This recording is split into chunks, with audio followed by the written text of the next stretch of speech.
2 जुलाई 2019। अस्सलाम वालेकुम मेरे दोस्तों, सज्जनों और बेलियों। मैं हूं इज़हार अहमद और वेलकम करता हूं आपको किचन गार्डनिंग चैनल पर। आज हम कंपोस्ट टी बनाकर यूज़ करेंगे और देखेंगे हमें इससे रिज़ल्ट क्या मिलता है। क्या फ्रूटिंग के लिए ये अच्छा माना जाएगा। ये है dry cow dung, not fully decompose. गाय का गोबर सिर्फ ड्राई किया हुआ है। ये डिकम्पोज हमने नहीं किया, तो इसकी कंपोस्ट टी हम बनाएंगे।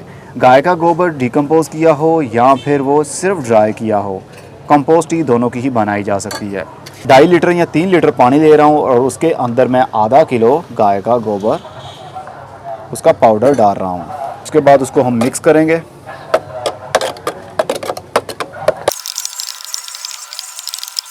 अब इसको हम 3-4 दिन के लिए इसी तरह छोड़ देंगे शेडी एरिया में, धूप में नहीं रखेंगे। और डेली हमने इसको इस तरह मिक्सअप करना है ताकि एरेशन सिस्टम अच्छा बने। अगर एरेशन अच्छा नहीं बनेगा तो इसमें से बहुत ही बुरी स्मेल आने लगेगी और बबल्स भी आने लगेंगे। माइक्रो ऑर्गेनिज्म के लिए बहुत ही अच्छी चीज़ मानी जाती है गाय का गोबर और कंपोस्ट टी, मतलब ऑर्गेनिक मैटर। रोज़ दिन में 1 मरतबा हम इसको इस तरह मिक्स कर देंगे और बाद में छोड़ देंगे शेडी एरिया में। और 3 से 4 दिन के बाद हम इसको छान लेंगे और पानी इसका एज अ कंपोस्ट यूज़ करेंगे।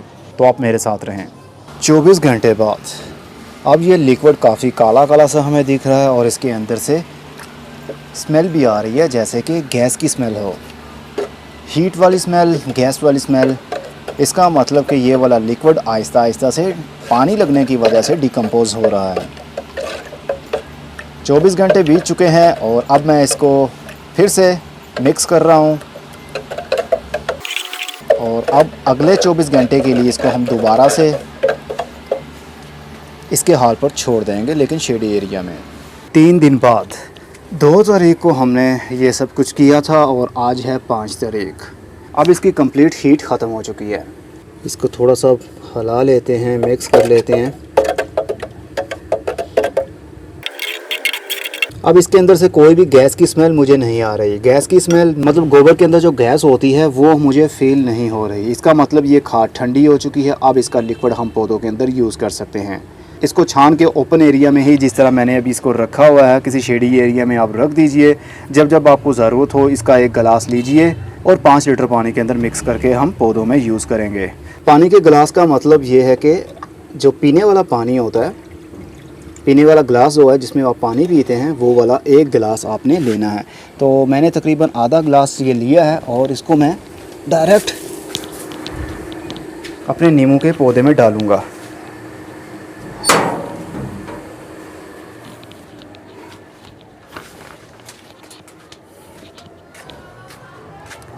या फिर इसको, ये मेरे पास पानी पड़ा हुआ है, इसके अंदर डालता हूँ, क्योंकि डायरेक्ट डालने से हमारे पौधों में हीट पैदा हो सकती है और वो जल भी सकते हैं। चलिए अब ये वाला पानी मैं डाल देता हूँ अपने नींबू के पौधे में।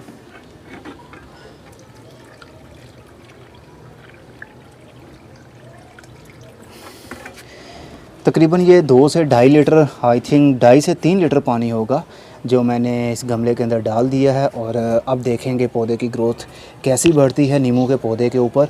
अब ये आज है 5 जुलाई, तो 5 जुलाई से ही हम इसको लेकर चलेंगे। 5 जुलाई के बाद में पौधे की ग्रोथ कैसी होगी ये आहिस्ता आहिस्ता इसी वीडियो के अंदर आपको देखने में मिलेगा। फ़िलहाल के लिए पौधे की ग्रोथ थोड़ी थोड़ी हो रही है, नई ग्रोथ, अब नए पत्ते आ रहे हैं, लेकिन हम इसको यूज़ कर रहे हैं फ्रूटिंग पर्पज़ के लिए, ताकि ये खाद यूज़ करने से हमारे नींबू के पौधे को फ्लावरिंग भी हो और फ्रूटिंग भी हो। तो चलिए इंतज़ार करते हैं अब 7 दिन का।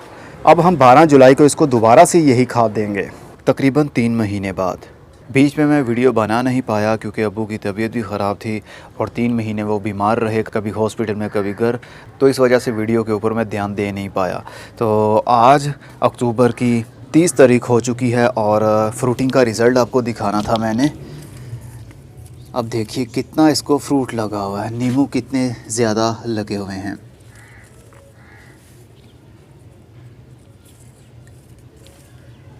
ये देखिए छोटे छोटे से अभी भी बन रहे हैं, कुछ बड़े हो गए और दोबारा से इनको फ्लावरिंग होना भी शुरू हो गई। रेनी सीज़न में इसको बहुत ज़्यादा फ्लावरिंग हुई थी और बहुत ज़्यादा फूल इसके गिर भी गए, क्योंकि ज़रूरी नहीं होता जितने भी पौधे को फूल लगें उनमें से उतना ही फ्रूट बने।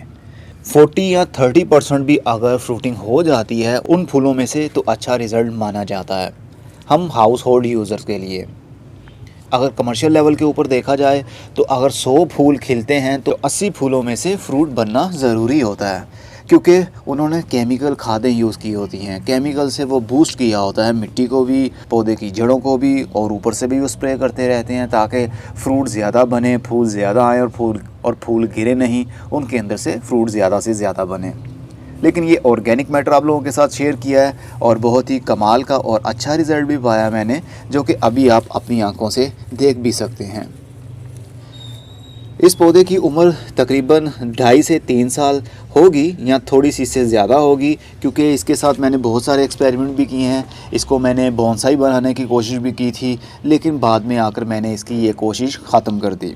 अभी आप देख सकते हैं ये शेप आपको काफ़ी ओल्ड दिख रही होगी, जिस तरह एक पुराना दरख्त हो, इसको शेप देने की मैंने कोशिश की थी, लेकिन बाद में बोनसाई का शौक़ मेरा ख़त्म हो गया। क्योंकि अगर हम फ्रूट देने वाले पौधों को बोनसाई ही बनाते रहेंगे तो उनको फ्रूट ज़्यादा नहीं लगेगा, ना होने के बराबर लगेगा। तो रिज़ल्ट आप लोगों ने देख लिया है। इसी जगह पर ये गमला पड़ा रहा, 3 महीने पड़ा रहा है, और कभी मैं 7 दिन के बाद, कभी मैं 14 दिन के बाद, और कभी एक महीने के बाद वो वाला खाद वाला पानी देता था, क्योंकि कभी याद रहता था कभी नहीं, और जब याद आता था तो इसको मैं थोड़ा सा वो पानी दे देता था। अभी भी इस मिट्टी के अंदर काफ़ी ताकत मौजूद होगी उस पानी की, उस लिक्विड की। मिट्टी काफ़ी सॉफ्ट हो चुकी है, ऑर्गेनिक मैटर मिट्टी को सॉफ्ट भी करता है और रूट्स को ताकत भी बख्शता है और रूट्स को ताकत भी देता है। तो आप भी कंपोस्ट टी बनाकर रखिए और अपने पौधों में टाइम टू टाइम यूज़ किया करें, ख़ास तौर पर फ्रूट देने वाले पौधे। अब मैं चलता हूँ, खुद हाफिज़, good bye, see you and tata, और अपना बहुत सा ख्याल रखिएगा।